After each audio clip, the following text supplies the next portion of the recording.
want to participate and run the command, just go for it. We're going to download somewhat big images. If you can use the hotel Wi-Fi and not the conference Wi-Fi, if you have it with the number, that might be more efficient. And otherwise, let's see if we can take the Wi-Fi down.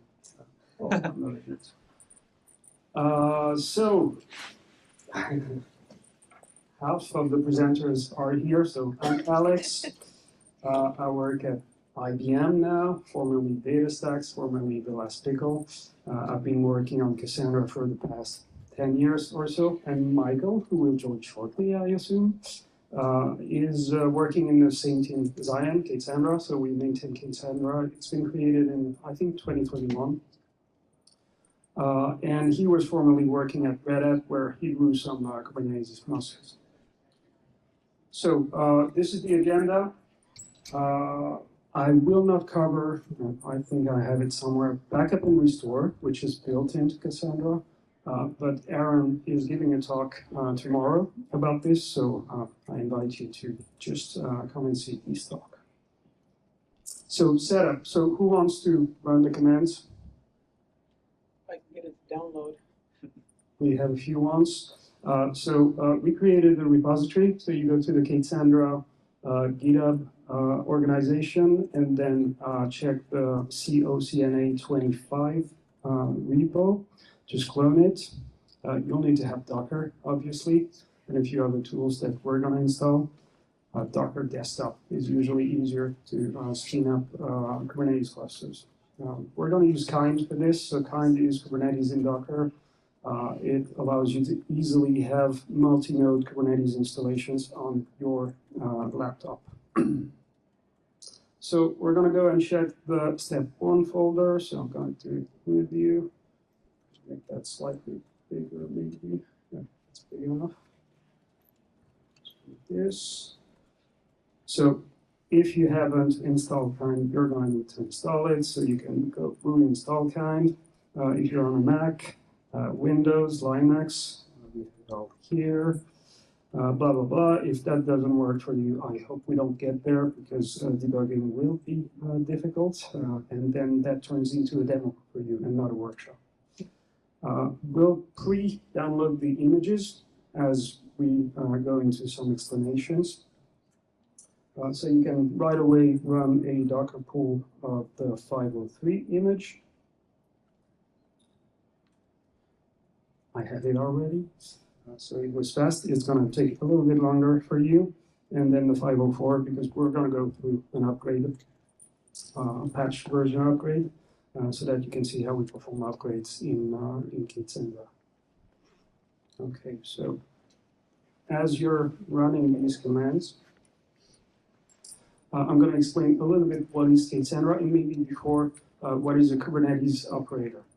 Kubernetes is a set of APIs that come with both a custom, like a resource and a resource definition. So think of a pod, for example. So that's going to be the schema of a manifest that you can apply into the cluster. And then you have controllers that will reconcile these resources. So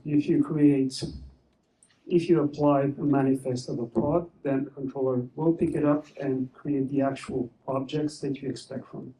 A pod is the smallest unit, a pod contains init containers and containers, and that's what it's meant to do. If you want to have higher level abstractions, you have a deployment, for example, which is going to schedule a set of pods. So it doesn't create the containers directly, it's going to create pod manifest that will get picked up by the pod controller. What's that sound? Okay. The Kubernetes platform is extendable through operators, so you can create your own APIs.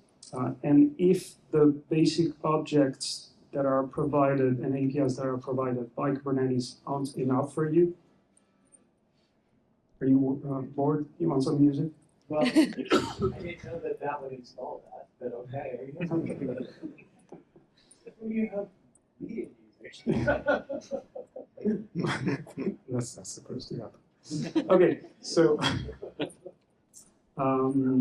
what was I saying? So operators. So if you need to orchestrate more complex deployments, then you go and write your own operators. So operators are a set of APIs, again, custom resource that you define, controllers that reconcile them. And that's how you build more complex projects on top of Kubernetes. So K8ssandra is a set of Kubernetes operators. We have actually two operators in there. So K8ssandra operator and KAS operator. So KAS operator is the older operator that we created at DataStax. It manages single DC deployments.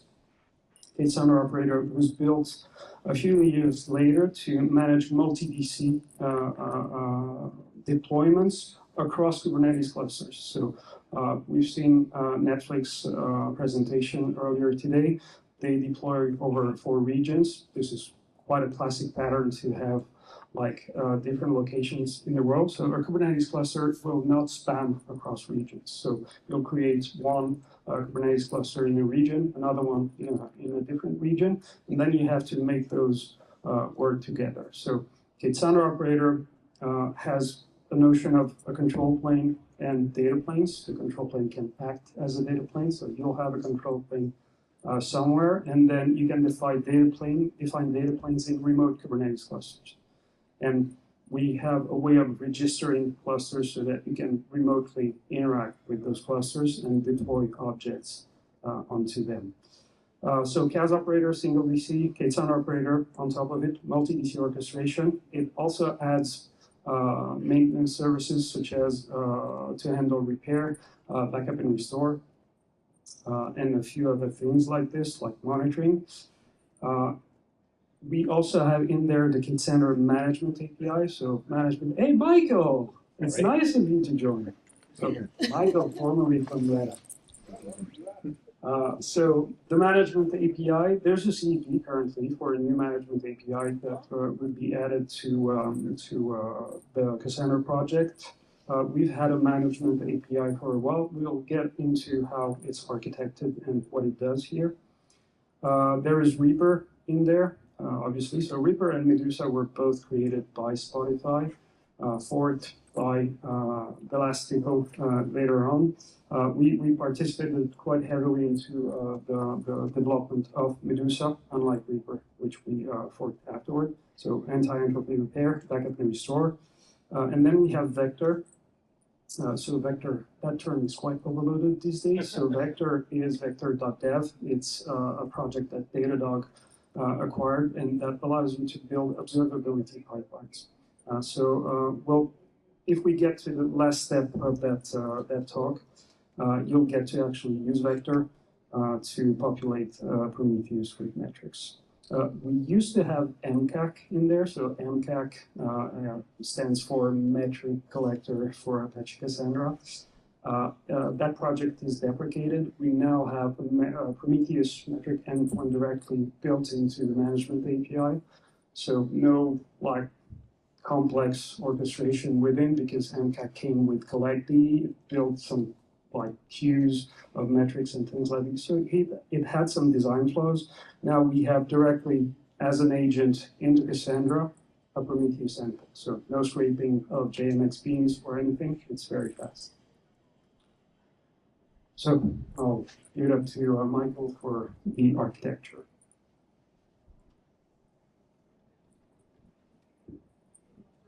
Yeah, I'm not sure how many of you are familiar with how Kubernetes controllers and operators work in general, but you did, yeah. Sorry about that. Anyway, so our solution is based on 2 different controllers. We have the Cassandra operator, to which you'll give the commands with the Cassandra cluster CRD, and that then commands and creates, depending on the state which you want, sub-resources such as the Cassandra data center, which is the input for the KAS operator itself. And then that starts to create the objects to the actual Kubernetes, then like the stateful sets, which each one represents a 1 rack inside a single data center.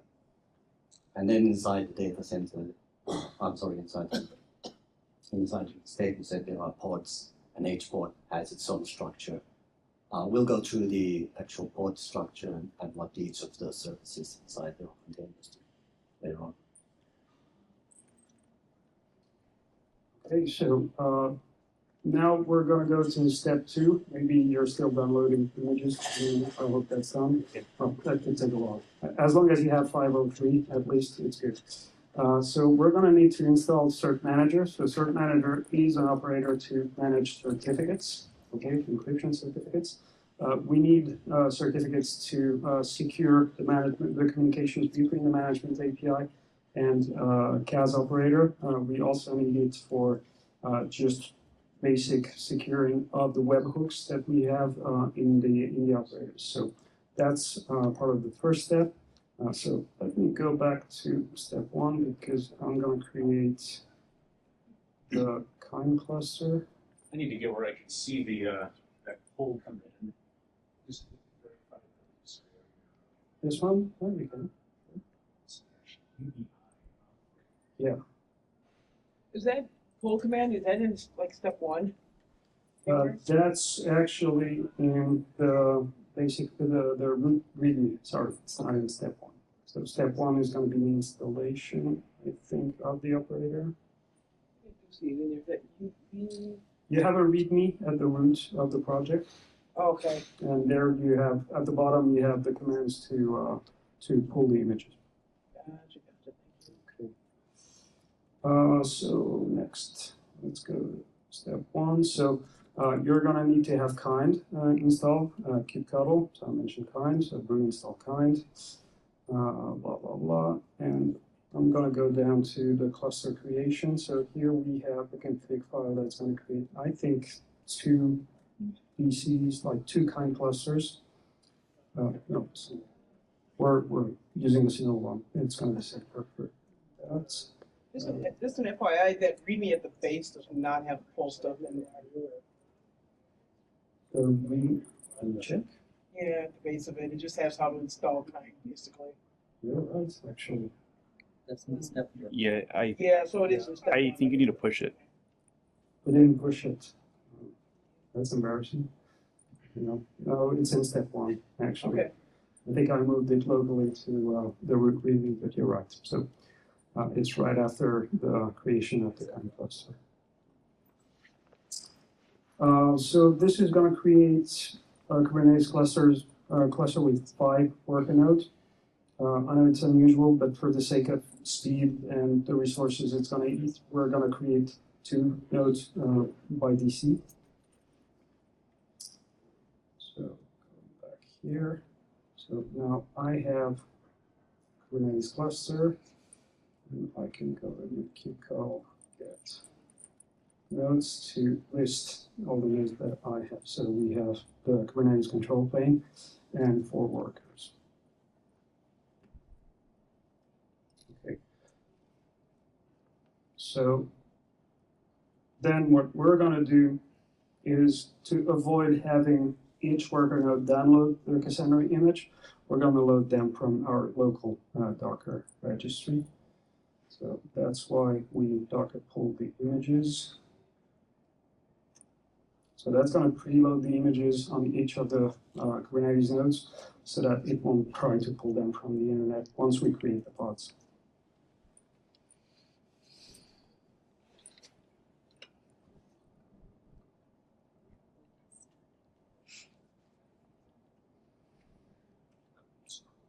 This is going to take a couple of seconds, or a bit more.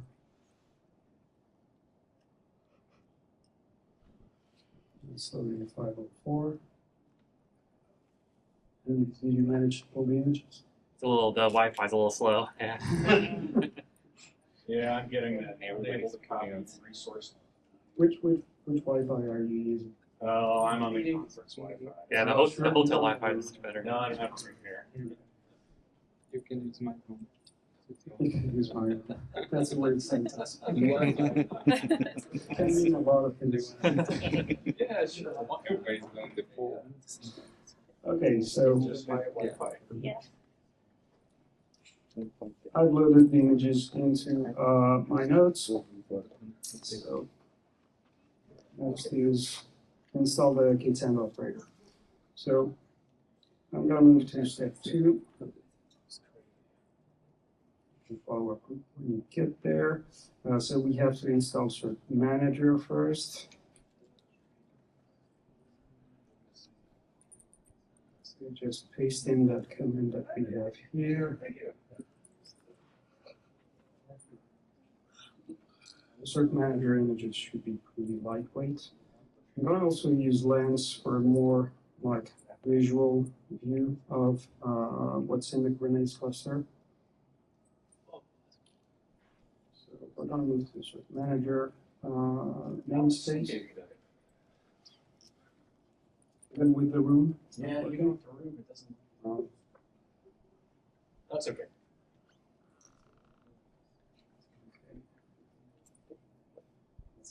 We're going to have fun downloading images.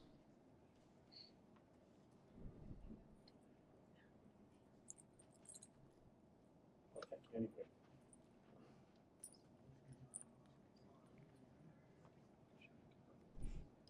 What is this tool you're using here? It looks really nice.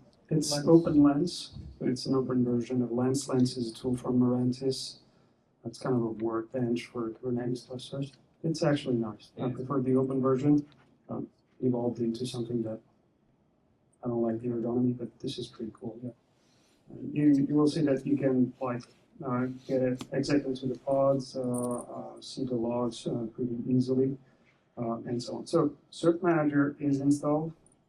So the next step will be to install the operators. So in one go, we will install both Cassandra and Cas operator. So you'll have to add the Helm repository. I have it already, and then run the Helm install command.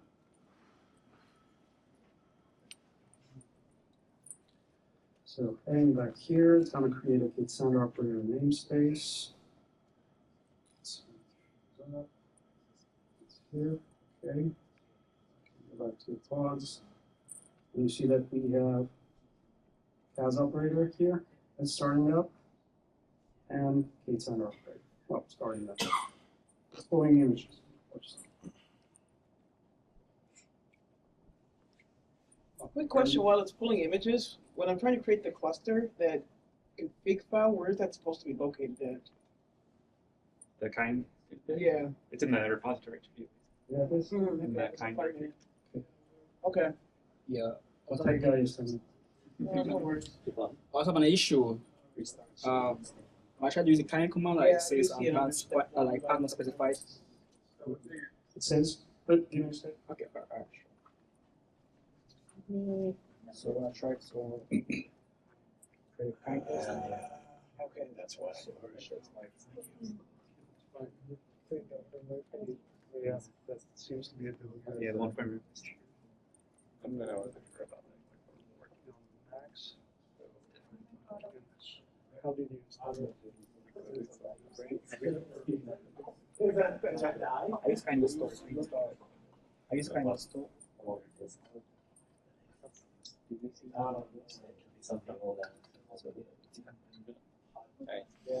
Finish. Okay, but it doesn't seem to work. Sorry. They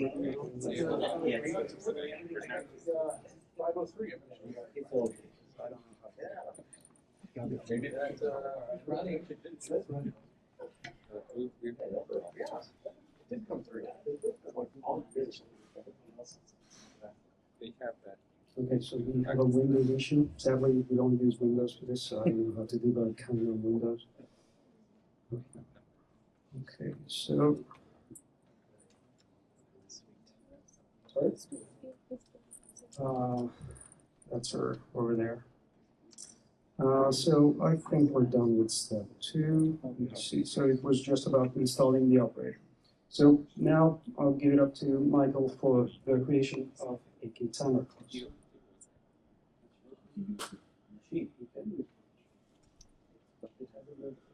Yeah, exactly. It has a great keyboard.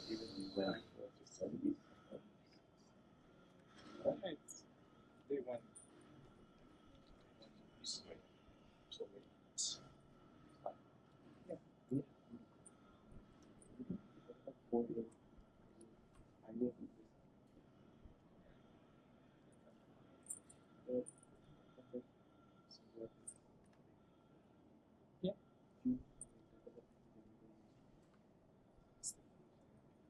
So next we're going to deploy this. This is a description of our cluster itself. So we define a certain amount of specification for version we want. We have some storage settings, storage classes we want, how much storage per node, and then some configuration we want to set on top of the default Cassandra. So we'll modify the actual Cassandra YAML based on these settings you give here. And then some other options. And we have some JVM options, the same thing. Then we define data centers. And in this case, we'll start with one data center, really types this and expand it later on. And we've got 2 nodes here, so it's like 2. And we'll use say 1 rack. In this case. So it's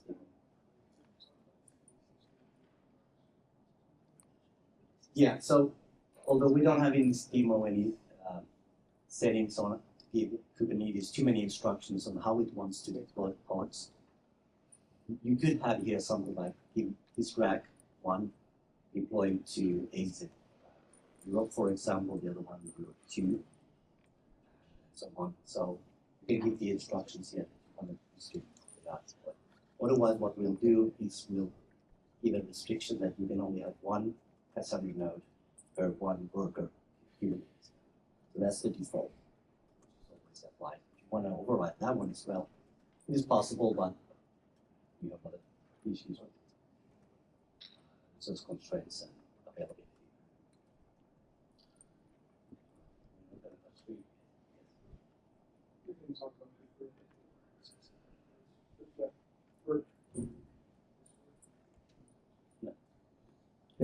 Yeah, it does.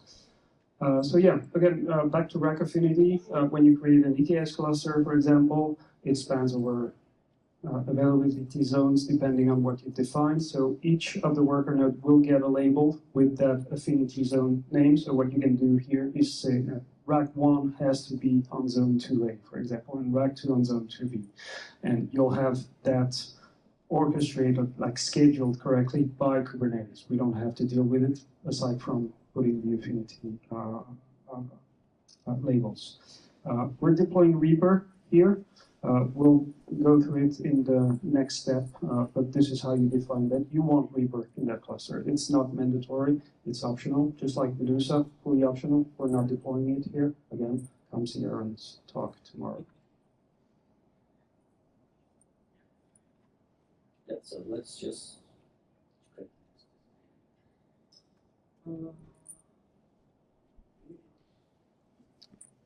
We're missing the namespace creation. Yeah, this is K8ssandra. I'm French. oh, We don't have QWERTY dashboards. Keyboard. Maybe I'm gonna type this one. where's that? And it's here. Come on, it's easy. Quick question while you guys are typing. How long will this be up? But context is that this Wi-Fi is very slow, so I'm probably gonna have to complete this later tonight. Yeah. Oh, we'll keep it up after the conference. We don't have a plan to do that. Yeah, buddy. Okay, so one command is missing, the creation of the namespace. So namespace is logical organization of resources in Kubernetes, and that provides you isolation between like pods and other objects.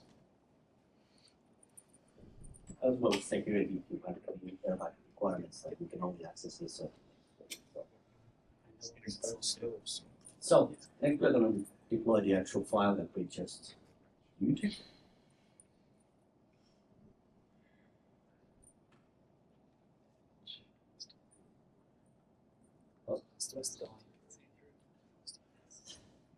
Okay. Now we can see where.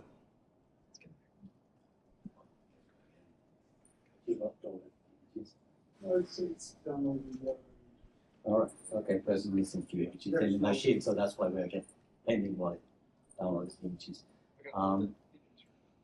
But we can see by the CAS operator when it created these pods from the stateful set, it gives it some instructions such as these pods are ready to start once they get beyond pending. And from here on, you can follow these labels and see the actual status of the deployment. So they do change from ready to start to started when they start. case. Yeah, so Kubernetes, not Kubernetes, Cassandra operators, you know that you have to respect like the bootstrap sequence. You can't bootstrap multiple nodes at once. You have to go node by node, respect the delay between those. So it's usually difficult, let's say, when you start from scratch with just VMs and RPMs or whatever you use to install it, you have to build all that automation. Like we know Netflix has Preem, probably Apple has tons of tools they built to deal with that, manage the life cycle of nodes and clusters. So we base it on both the lifecycle management that Kubernetes provides for pods, but also we're going to start multiple pods at the same time, and we have to control the start of Cassandra. So the main process of the Cassandra container is not Cassandra. It's going to be the management API, and you can get into this. Yeah. Emily? So as Alex said just that, we don't actually depend on Kubernetes to do the Cassandra lifecycle itself. Instead, what it does is it only takes care of the management of the server itself, and it starts that one. So when you see a pod has been created, it only means that one is up, not the Cassandra itself. So the actual code of managing the Cassandra is in the Cass operator. It has the lifecycle management, which nodes can start, which nodes have bootstrapped, and also the example that we don't start multiple nodes at the same time when they haven't yet bootstrapped. And then what it does, it gives a command over HTTP to our management API server, which then starts the actual Cassandra.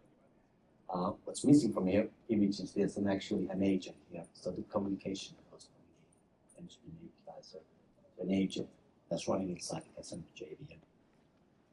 And these commands between them, then once the Cassandra server has started, SQL commands. So we have a SQL management interface, which we pick running as our agent. And that's how we command the Cassandra itself. And there's about 47 different commands, so we have quite an extensive amount of commands which we can use to control Cassandra instances themselves. We'll talk about tasks and distributed tasks later on. Then what we have is, like Alex mentioned earlier, we have vector, and the vector itself can connect to the Cassandra's logs, for example. So we fetch logs with the parse logs, and we can then move them forward. And the same way, we can also fetch the metrics endpoint, which is running inside the agent, and then move those to your observability platform. We should do that as long as it supports. It's supported by vector basically, but there's systems there. You can modify these in vector pipeline later on. And then, yeah, we won't talk about that. We haven't shown here the init containers. Maybe we can go. Yeah, okay. Yeah, so the init containers are not shown. So the init containers are run before the actual pods, normal containers are created. So as mentioned earlier, the configuration needs to be modified so that suits the usage of Cassandra as we defined in the description cluster. So those are run start before the container itself gets created. These containers get started. They could also be restore commands for the containers, but the configuration is the most important one because that's required for us to get the data in there. As otherwise, the pod file system is protected, so it's a read-only file system. You cannot modify them other than the view direct.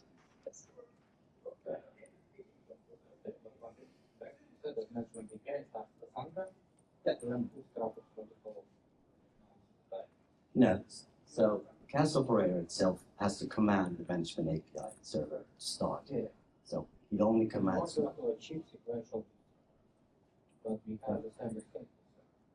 No, stateful set itself actually starts all the pods.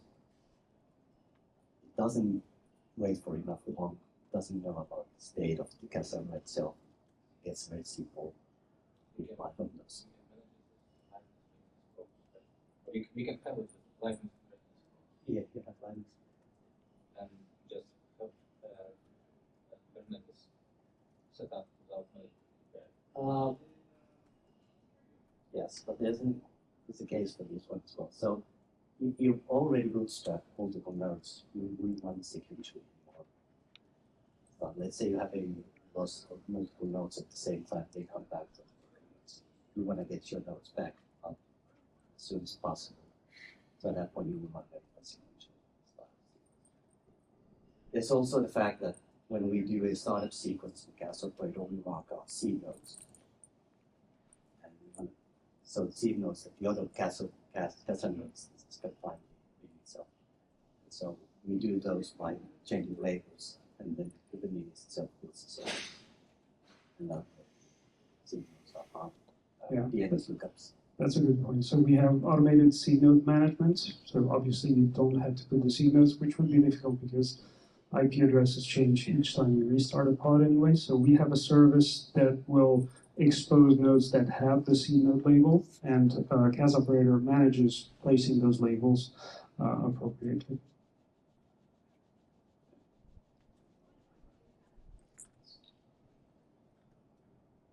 Okay, so we have one node that started up, and the other one is probably bootstrapping. So we can check the logs here. You can do that on the command line as well. I'm going to type. Okay, so if we go to the command line,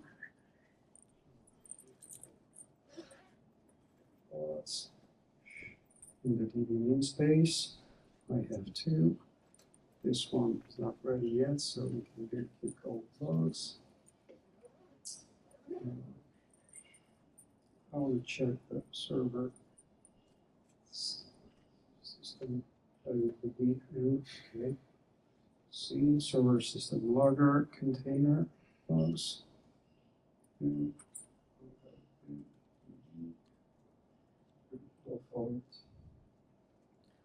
Okay. So configure DC. It's currently still bootstrapping, I guess, but that's how you can take a look at the logs and just tail them. So going back here. Oh, it's ready already. Okay. So now it's starting read. So the bootstrap sequence will go DC by DC. We have a single DC that's defined right now. So once all the nodes are up and running, it's going to start Reaper, which is pulling the image. So let's see what we have next. So tail the logs, we did this. So now the database is up. We haven't created explicitly a super user nor a password. So I think we disable the Cassandra super user by default and create a custom one. Yeah. And create a custom one. If you don't provide a password, it's going to generate a password for you. And it's not admin. So it will, like, the way you store passwords in Kubernetes is through secrets. So you'll find a secret named after the cluster name, --superuser. And since Kubernetes is super safe, it's just base 64 encoded. So we can read it quite easily. Okay, so test super user, and this is the password. Oh, well. Yeah. He's hacking. I know. So now I can exec into one of the pods, get a shell here. Okay, then we get the not found, blah, blah, blah. Can run node status. Okay, we have two nodes, and we can CQRSH into it. Is that big enough? It's good. It's readable. It's readable. That means no. Well, maybe one more bigger. There you go. Yeah. So test super user and the password was this. Okay. And again, in Kubernetes, everything you access to the network is a service. So we create some basic services, and if you want to access the nodes currently active in the cluster, you'll use cluster-dc name-service. Okay, so we're logged into it. We're going to create a couple of key spaces and to build these tables.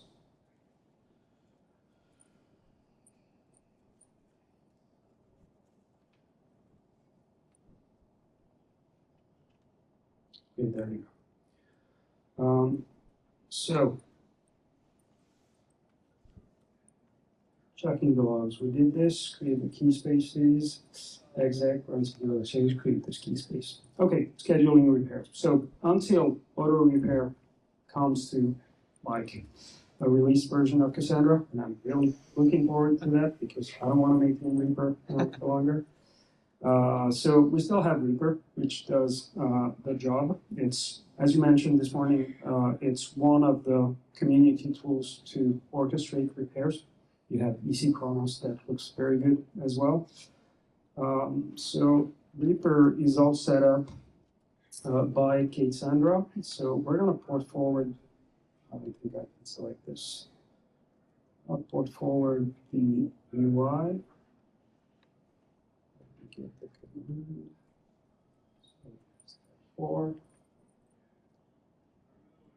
So port forwarding is a way in Kubernetes to open a port locally on your machine that will give you a tunnel to a port inside the Kubernetes cluster. So I'm going to go back to my shell and run this. Okay, so now I can go access the Reaper UI. Yeah, it's going to access.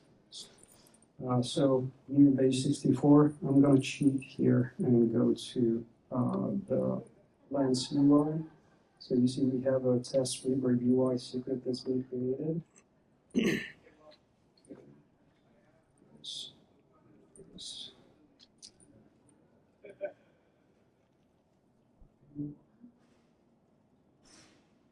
going on there? Oh, I just did a kube control get pods just to make sure it didn't mess up my demo for tomorrow. And one of my nodes is terminating. It's not good. We'll let you know. It's gonna be a late day. You back Would up. you have a barbecue? Yeah, guess what you're going to be doing at There's no kids yet. So yeah, the Reaper UI, if you've used Reaper, you're probably familiar with it. Right now it's not creating any schedule. I can create a one-off repair if I want, if it loads. One Reaper.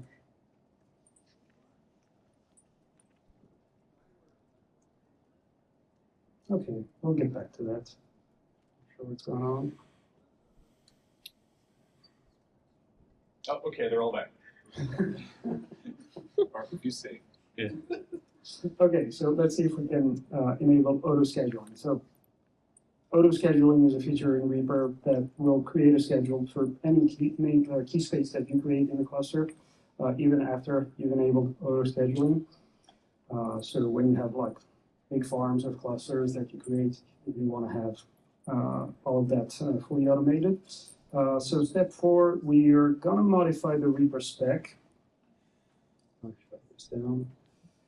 We're going to modify the Reaper spec here to enable auto scheduling. So we've seen before the K8ssandra cluster spec. Here we have a Reaper section where we can define where we want to store the data, either on disk or in the Cassandra cluster, how Reaper will get deployed, etc. And auto scheduling. Oh, auto scheduling. No, it's enabled here. But I need to apply this one now. So we hadn't enabled it so far. Which I'm going to do now. But Reaper seems to be misbehaving, so that's going to be interesting.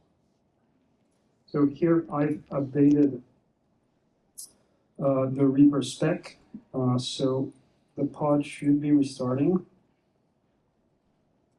because I changed how it's supposed to be configured. So the again, Kubernetes will manage that lifecycle. It will recreate the pod with the new settings and restart repos.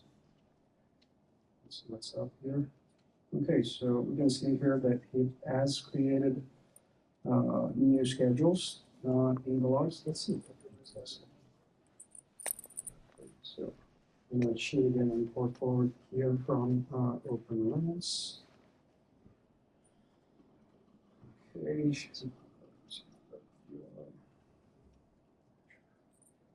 Yep.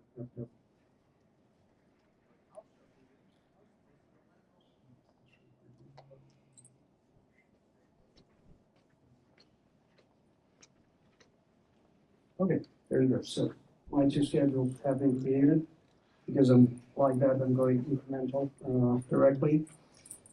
And shortly, I should have some repairs at the start. I can trigger one right now. So that we can see running. It's not going to have much to repair. A few seconds.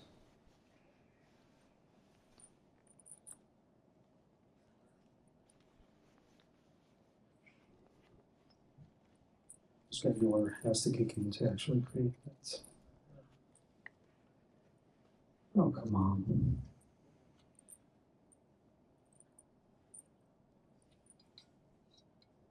I don't want to say you have to believe me, it works. But you have to believe me, it works. We'll get back to that once Reaper decides to do something. Okay, so that's how you successfully enable auto-scheduling on Reaper and repair your cluster seamlessly.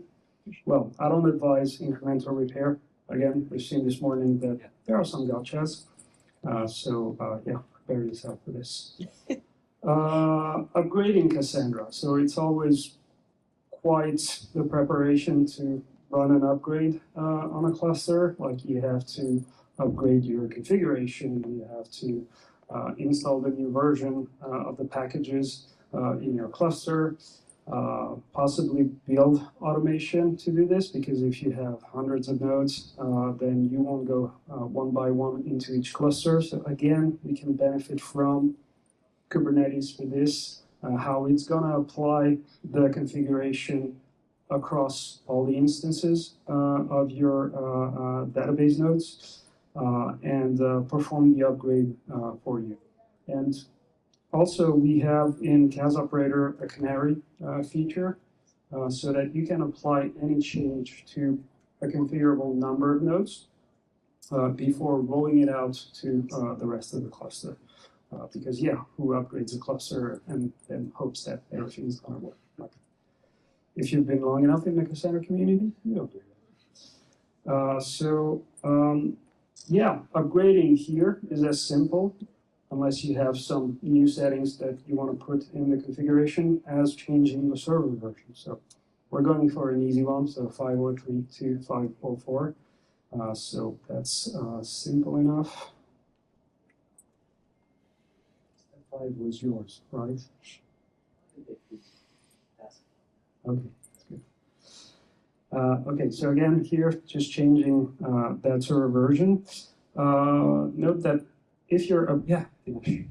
I'm just curious, when you upgrade the server version, do you ensure the operator ensures that the quorum is satisfied, right? Yeah, so CAS operator, again, will control the rollout. So we have two things. So we have the stateful set controller that will guarantee that we restart just one pod at a time. Okay, and then CAS operator will start the node. If your upgrade fails on the first node, it's not going to move to the next one. Okay, so you have that ability, like seamlessly, to protect yourself from just crashing the whole rack or a whole DC. So rollout is controlled. Does that answer your question? Yes, and during the rollout, if let's say, I'm just trying to understand if does it do any sort of pre-check before it takes the pod down, or updates the version on the pod? It could happen that one of the other pods, like other replicas, has already gone down. So let's do some like check before it takes down the pod, and then takes down the pod, does the update, and then brings it back up. So for that one, we actually have a so-called pod disruption budget. So you can define how many pods you're allowed to be down at once. In this case, it's the we're deploying that you can only have one node down. So if it's already down one node in the cluster, the upgrade would stop there. And we also actually had a configuration with a small query against Cassandra check that the kernel is that basically it's SQL returns that the kernel has been accepted. If it's not, wait, Okay. yeah, fine. Okay, that answered my next question, which was how do you determine the health of the quorum? Yeah. Okay, cool. Thank you. And we have some protection against running multiple consecutive upgrade on the stateful set. Like if you change the spec twice in a row, you might have one node that's like the second node that's already being upgraded, and then you apply something new that would take down the first node. That's not going to happen either because Cassandra will again check that there's not an upgrade that's ongoing already. Yes. When you're doing an upgrade, are you upgrading in place on the pod, or are you starting another pod and then upgrading and then shutting down the old pod? Yeah, you have to take down the pod because as soon as you modify the spec, and here we're going to change the image at least. Right. So it has to take down the pod and create a new one. Okay. It's gonna be scheduled. The stateful set controller ensures that when the pod restarts, it will get the same volume. Okay, so you have two cases here. Either you're using direct attached disks, which is not the simplest option with Kubernetes. So we run this on our managed service, Astra. We use EBS volumes. They're pretty fast these days. Like you can have GP3 with provisioned IOPS. So that matches most of the workloads that you're going to have. And it's much easier because you can have dynamic detach and reattachment of the volume. So even if your pod gets scheduled on another worker node for any reason, it will get its volume reattached.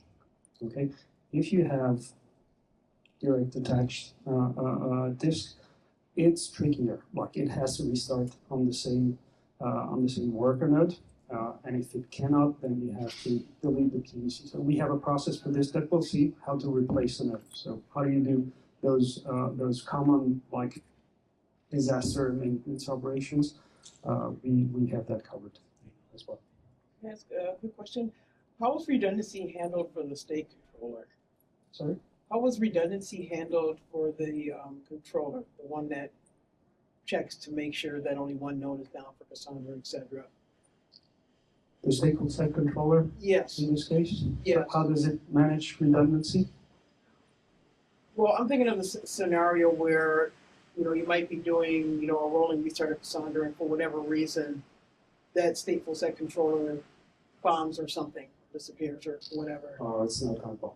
Like it's really solid. Like it's one of the building blocks. Like I've never seen the stateful set controller. Otherwise, it means your Kubernetes cluster, like installation, is going through a rough phase. Like which can happen. Like you can lose a control plane, you can run into like various things. But I've never seen that type of event happen in production. So even if the stateful set controller were to die, the pods will still be run. Like it's not keeping the pods up. They run independently. Right, I'm just thinking like if it dies, then, a new one comes up to take its place. Is there some place where it gets the information? Yes, I have these many pods. This is how the rest of the stuff are. Okay. You have all the manifests, so it's going to pick up on the manifest. See if it has to reconcile anything and pick up where it left off. Okay, so let's run an upgrade. So my demo cluster that's out in GCP isn't a death spiral. Are you asking for support right now? I wonder if while trying to update the images locally with Kind, that it was actually using the context that I had out in GCP. I don't think that you can kind load the images anyway, so I'm not sure We're gonna fix it. Yeah. Don't worry. I think I'm about to go scorched earth on it and rebuild it. Sure. I think we'll be okay. It's Kubernetes. It's just Yeah. delete and Right, cattle, not pets. Yeah, There we go. So we're gonna apply the step 5 manifest, which is gonna trigger the upgrade. So you see that the racks, like the stateful set controller, so the pods in the stateful set are ordered, so they have stable identities, 0, 1, 2, etc. It always adds a new node at the end of it, so it's gonna increment. But when you remove a node, it's gonna remove the last one. Okay, you cannot remove a specific node. You can. Okay, you can. He's the specialist. I didn't work at Red Hat. So you can, but when you shrink a stateful set, it will remove the last one. Okay, I got this right. Okay, so that one got upgraded. We can see here that it's running 504 now. It has the 504 image. And now the second one is currently restarting with the new image. They're still running on the same machine because here with Kind we're using locally attached storage. But yeah, that's mostly it for the upgrade.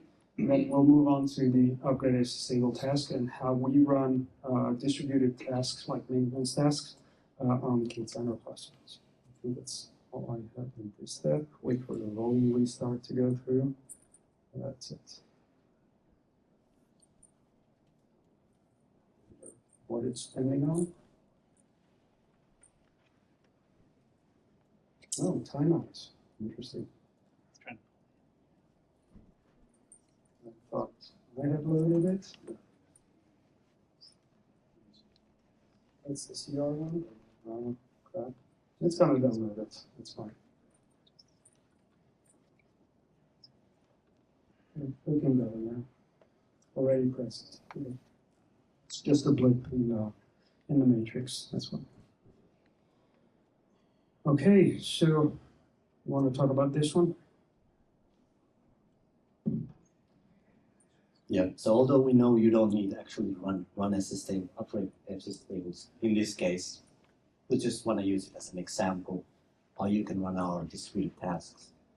So we have two definitions. I'm going to go here with the K8ssandra task, which allows you to run cluster-wide tasks. They'll execute in each data center, or you can filter out just one data center, for example, data centers, depending on your requirements. Before I execute actually the task, this is I have updated this list. This is missing a lot of tasks. So you'll have to remember. Okay, yeah, all right. So there are lots more tasks available than listed here. The more important ones, which are not actually in this one, are stuff like replace node. So you can give a command that replace this single node in this data center. No, because it's covered in step 7. Yeah, but still. They're spoiling. Yeah, the full list is available elsewhere. We can update this later on in the. Is the slide? Is it published? No. No? No, we'll put it in the repository as a PDF. Okay, we can do that. Yeah. So, because it is pretty difficult to run a certain operation and ensure that it targets every node in your Cassandra cluster, what we have is a scheduler that then keeps a track of all the nodes that it has gone through, how to upgrade them, what happens if they fail during the upgrade, running the task, and then reapply the task so that it finishes on each node and guarantee. And then we can follow the status, how many succeeded, failed, and so on in the actual task status. Joe, cluster upgrade already? Yeah, good. So then we can run the actual command.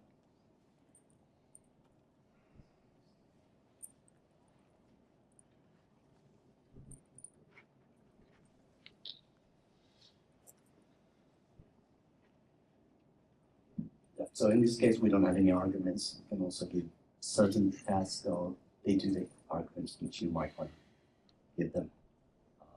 But in this case, we'll just give a command which will execute with the default option.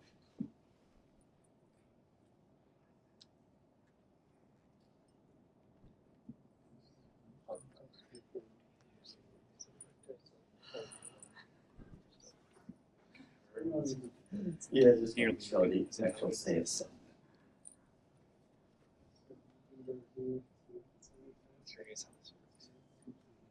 Yeah, it's good. Let's see the actual status. It's good. Good.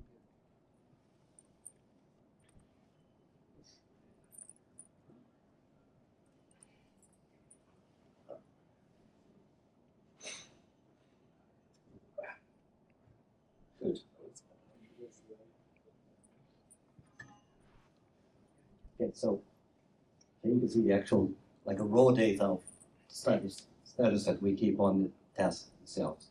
And so we see if it was executed against December DC1.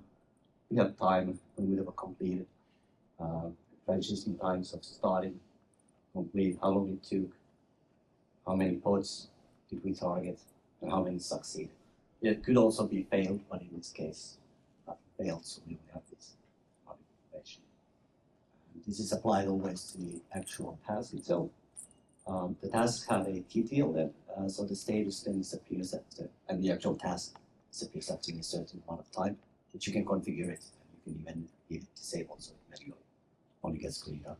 But the idea is that you don't have all of these like thousands, for example, pile up. It would be difficult to find new ones.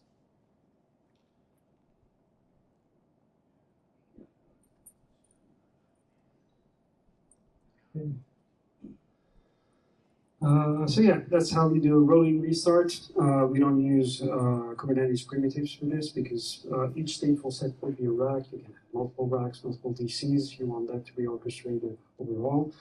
Below this, just like Cassandra clusters create Cassandra data center, below this we have a lower level API from Cassoperator, which is the Cassandra task, which deals with single DC orchestrations. So one question. So if you do a rolling restart or a deploy upgrade, right, the Kubernetes IP might change, which leads to like a peer table corruption or a split brain. So how it's checked? Like, do we need to add it in a liveness check or readiness, or is it handled? So you mean the fact that IPs are changing during a rolling restart? Rolling restart or like an upgrade, bringing up the new cluster. Sure. So that's not a problem because Cassandra doesn't consider nodes as identified by their IP address, but by the host ID. So when the pod goes down and then comes back up, it will rebroadcast its new IP address for that host ID, and it's already part of the cluster. So it's not rebootstrapping and it's not creating any form of split brain. Expanding to a new DC. It's not more complicated than spinning up the first one. We'll just edit the spec and define a second DC. So right now it's going to be running on the same Kubernetes cluster. If we want to run that on multiple clusters, then we have an additional field, which is the context. So we have a tool to register a data plane into a control plane, and then that's available as a new context to which you can deploy data centers. So you don't need to do this. Another DC could be run in a different namespace and a different Kubernetes cluster. It doesn't have to live in the same namespace either. So if we go to step 6, okay. So we can check the manifest here. So it's the same one as before, but we've added DC2 here, still with 2 nodes, and rack 1 as well. Let's go ahead and apply this.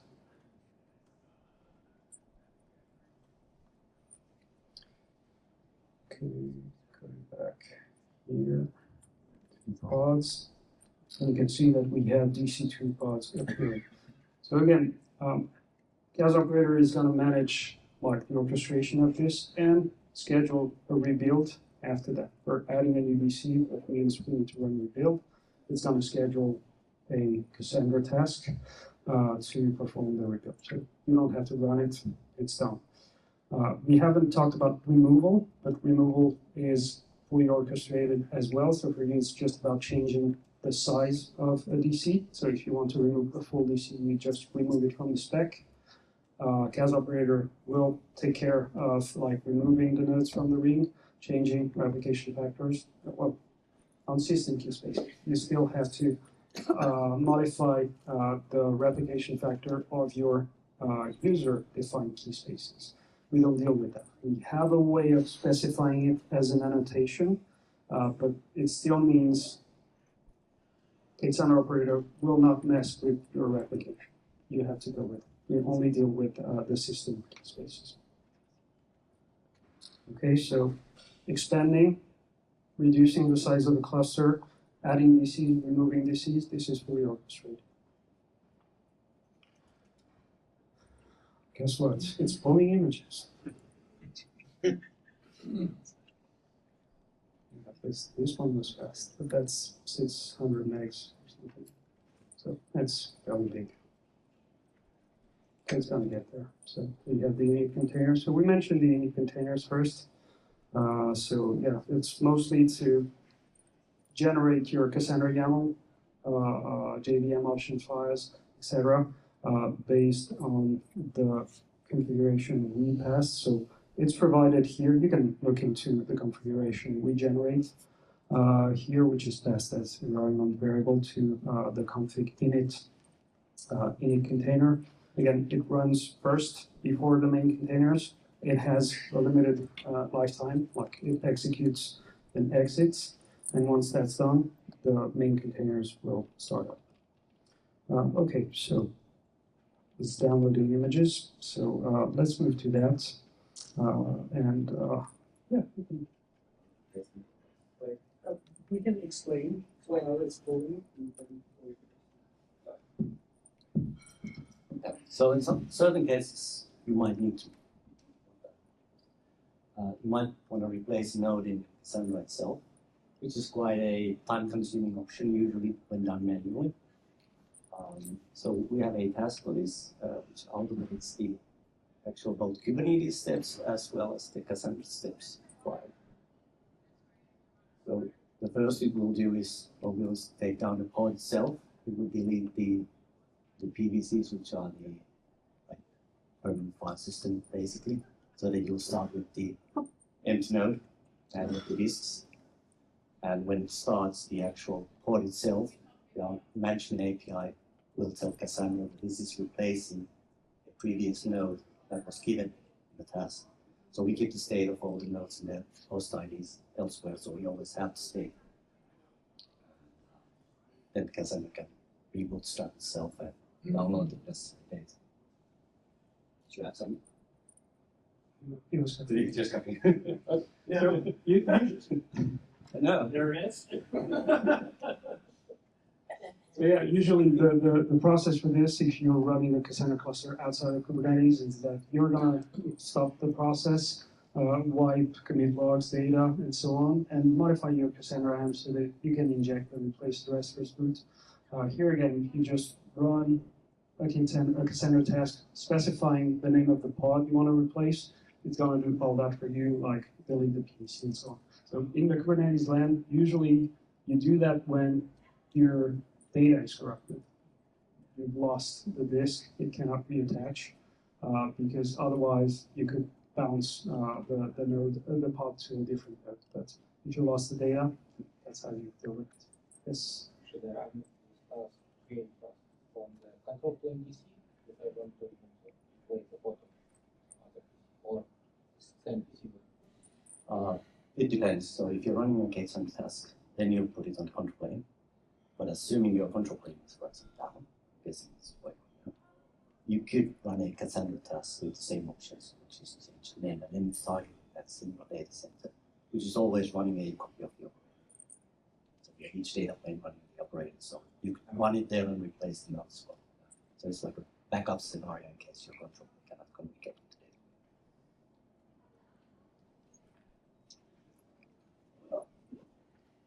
the data. It is a Good.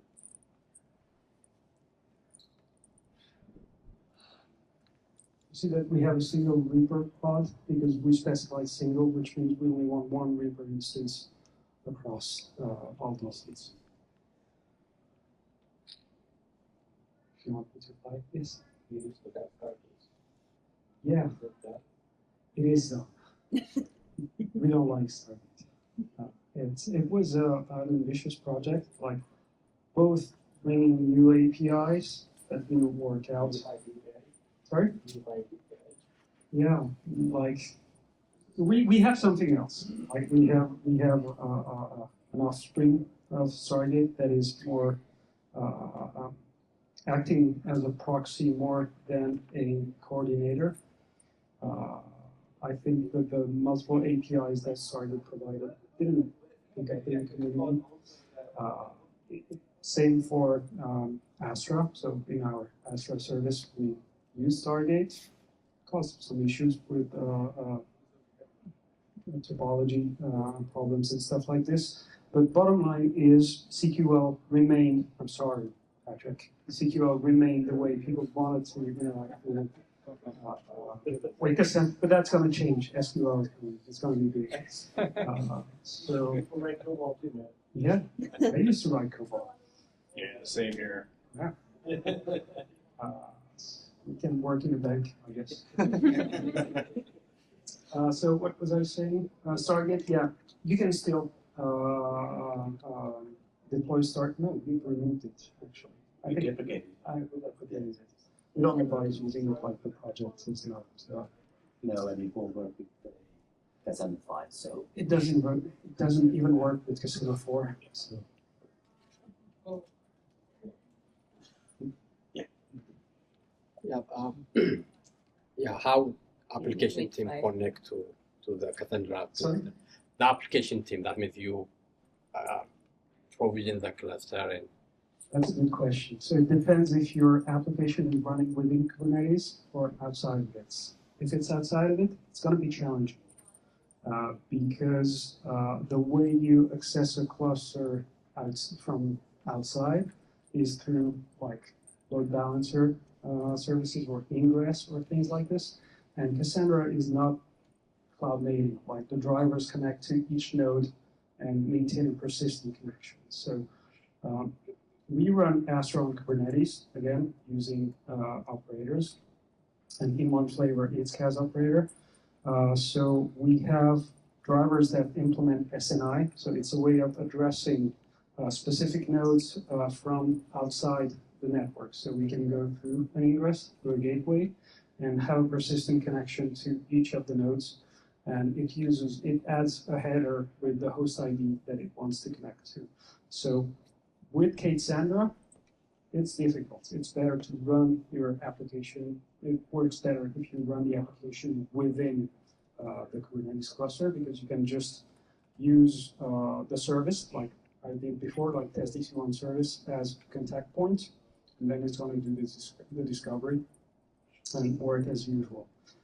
We have more advanced way of connecting to a cluster, but it's not open source at the moment. So we built a tool called mission control on top of K8ssandra operator. You see we have CAS operator, K8ssandra operator. We have another operator which is providing some enterprise features. And one of them is the ability to connect from the outside using drivers that support SNI. So, what benefit do you get from here? That means instead of provisioning easy to then something. Well, you don't have to build all the orchestration to manage the configuration, manage the lifecycle of the nodes, which is non-trivial. Like just doing an upgrade is a big project when you don't have that type of orchestration. Making sure that just if a Cassandra node crashes, it's a basic thing, but if the Cassandra node goes down, you have to put something to restart it. Like it can just go out of memory, for example, and crash, and then you need to have someone to restart it. Unless you have built some automation that will check the status, like why it crashed, restart it, and things like this. With most large users of Cassandra have built in their tooling, but then you have to maintain that tooling, make sure it's doing the right thing. So let's say it's more seamless. Like if you try to do that demo starting from scratch with just images, it wouldn't fit in that 1 hour 20 that we have. So you get started much faster. CAS operator has been running for a very long time, so it's a very stable and solid tool. So it just means that you have the ability to provide some form of self-service database for your company without having to build all of that automation. And we haven't touched on the backup and restore story, which is also quite something. So backing up, let's say, is easy, kind of, like ish. Restoring is very hard. So again, you need to have some proper automation to do like topology-aware restores correctly across clusters if you have to do some remote restores. So again, it comes with all of that automation built in. But again, it's not like, hey, let's run Cassandra on Kubernetes and leave all the rest on EC2 running here and there. It's more of a strategy in the company. If you use Kubernetes, if you want to move to Kubernetes, then it's the right choice. But the thing is, most of the time in large enterprise, the data system team is different and the application are different. So more the data service is maintaining that data cluster, and we communicate with the application team. So it is a separate. Sometimes, as you said, it is. I used to do inside Kubernetes the data within the application like this, but in some large companies, it's a separate thing. So maybe. Sure, like Kubernetes clusters can, you have ways of having Kubernetes clusters communicate with each other and provide gateways and things like this. I see what you mean, like the application will run on one Kubernetes cluster or one infra, and then the database will run on a different infra. There are challenges, like networking is different, and you don't have the same isolation, so maybe it means you need to modify that form of isolation and have some co-location. Or just you have some advanced tooling on Kubernetes that allow you to seamlessly expose service across Kubernetes clusters with routable pod IPs across the clusters, which we fed in. Chris, you wanted to say something? Yeah, one of the other things is if you've done some of the manual tooling with like Ansible and or just by hand, when it's 3 nodes, it's a couple hours, if even. But like when you get into more and more nodes, it can be, or multiple clusters, it can be a significant time process. I've run Ansible scripts against hundreds of servers with SSH, and you're kind of babysitting it, hoping that your SSH connection goes through. If it doesn't, then you're stopping it and restarting at some offset, and it's a pain. With K8ssandra operator, we had a colleague that ran a 1,000-node cluster on EKS. They wrote a blog post about it. He's like, the cognitive load is completely different. I say, hey, I want 3 nodes. Now I want it to be 100 nodes. He's like, I went off and did other things. I had a terminal window in the corner that was watching the total number of pods tick up.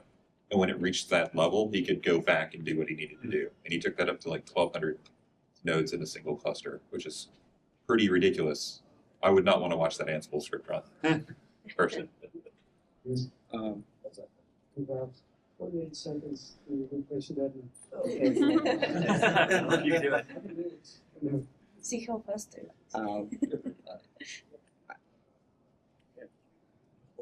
Question also.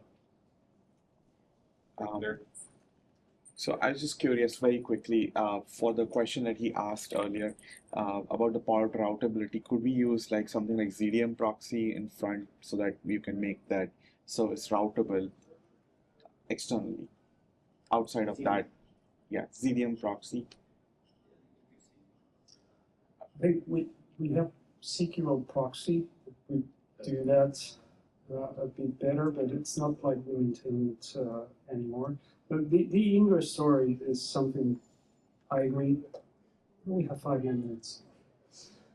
So it is something that we have to work on. Again, we have the enterprise version of this. I think that's a discussion we need to have whether or not you want that in K8ssandra. There are solutions, again, SNI, that works. We probably have just a piece of software that is missing like the ingress. Can you say a little bit more about how you use SNI? Is there something that is like that you can deploy off the shelf that does the translation between the driver's host header and then the nodes? So the question about ingress with SNI? Yeah. We have a blog post about it or a documentation page about it. If you look at the driver logic, it's a little tricky.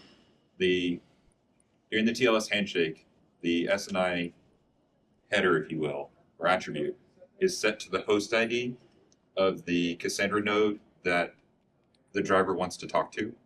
So it opens the connection to the ingress controller, right? And then it passes in, it says, hey, I want to talk to host ID value because it's a bunch of garbage. And then it routes appropriately at that point. What's that software that's sitting in, it's looking at the host ID and the SNI are, and then it's built into the drivers. Oh, it's already built into Yeah, it's already there in the drivers. There is one trick that you need to do is it expects you to know, you have to basically specify what the host IDs are in your ingress layer. So to map this pod is equal to this Cassandra host ID. And that is not automated at the moment. And probably should be. Okay. Okay, Thank so you. the replacement is running now, and you can see that it's changing ownership. So it's going to rebootstrap the node. It's going to bootstrap the ranges. And what you would expect out of a Cassandra replace with root. So, and it's up because we don't have data, so that was kind of quick. Okay, so now we have 4 minutes to set up monitoring. So, but that's something we want to show you. So, scraping metrics in Cassandra. It's a love-hate relationship that we have with various ways of doing this. So JMX is used a lot with the JMX Explorer, but that's not efficient at all. Like it has to go through all the MVs and get the metrics and stuff like this. And back in the days we had like Graphite was still like a big thing. So we had a Graphite Explorer. Again, it was causing some performance issues at scale and things like this. And then Prometheus came up and became like the standard of how you store and scrape metrics and expose them. So we've had MCAC, which one of our colleagues calls macaque internally, which was a good idea with some design flaws. Again, collect the stuff with CVE, so you have to upgrade it all the time. The good thing is that it was both scraping, like exposing the host level metrics and the Cassandra metrics at once. We moved away from this because MCAC was creating a queue internally, and it could like start storing a lot of metrics and then get to a point where all the metrics it was sending were too old and were all rejected by Prometheus. So that caused us to get a lot of issues on GitHub that we couldn't really solve because it was really a design flaw. So we moved to, like, we have the management API, so it's already there running as an agent. It's probably not that hard to just expose an endpoint that will hook on the Cassandra registry and expose all this as a Prometheus compatible format. So Michael here implemented that. He has some numbers to share. Well, first in terms of performance, here. Yeah. I'm going to forward here the metrics port so that you can see it does work. It's just under metrics. Yeah, so we actually wanted to improve the performance and the amount of memory and all this stuff, which a lot of metrics can actually cause issues with. So at this point, we tested this with up to 8,000 tables in a Cassandra cluster. And since each table generates about 180 metrics or so, it starts to add up with a quite large amount of data. The current system is able to export about 3 million metrics per second. So it's enough to basically any cluster, and you'll run into other Cassandra issues at that table count. And we also do we compress the data before it's sent to Prometheus, so you don't run next thing to do network performance issues so often. So we've deprecated MCAC. It's still here, I think, in Cassandra, but we advise to remove it. This is not the right one, so not going to have the time to do it because it's going to have to pull images again and define Prometheus, and that's not going to work. But just so you can see this, so we mentioned the presence of vector in the pod, like in the server system logger, and you can like augment those vector pipelines with your own components. So again, vector has lots of components, lots of things. It supports a very wide range of systems that you can interact with. So here, through configuration, you can have sources, for example.